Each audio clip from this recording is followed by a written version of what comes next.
We're near the end of the defense case. What's your take overall from what you've seen in this retrial? Is this going to be another hung jury? Is Karen Reed going down this time? Is Hank Brennan that good? Where do you stand? Initially, I would have probably thought that this was in favor of the defense. However, this was an excellent cross-examination.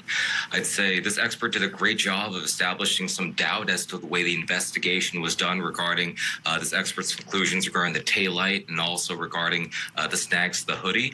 I'd say based upon this masterful recross that in this particular case, I'd say I'm honestly fully not sure as to how the jury will rule. I am leaning towards a hung jury, and I suspect that if the defense wants to reestablish things, they're going to have to call Dr. Rensler, which Dr. Wolf has been mentioning multiple times. Right, he should be on deck, one would assume, because they are this team over at ARCA. We haven't heard from him yet.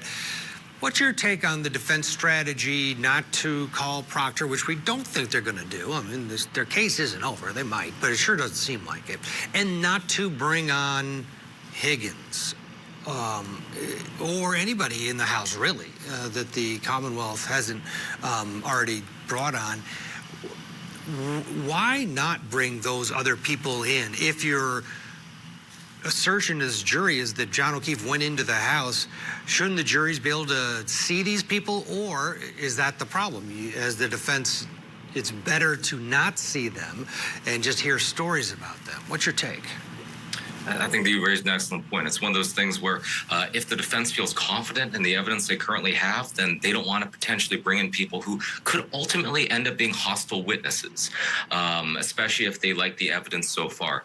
I'd say in this particular case, the fact that they're leaning towards not calling them suggests that I believe that they feel somewhat confident, although after that recross, they may be re-examining things. Yeah, Karen Reed says she's confident in us all, but a lot of people, boy, this is, starting Thursday and Friday, a lot of people think that Dr. Wolf and the ARCA boys may have backfired a bit this time around, because first time around they were fantastic. Yeah, this one is a little different. Alan Kagawa, as always, thank you for your insight. We're going to get a break in here when we come back. Well, we're heading back. Where? To Dedham, Massachusetts for more of the retrial of Karen Reed and more of Hank Brennan and Daniel Wolf on the stand. Stay with us.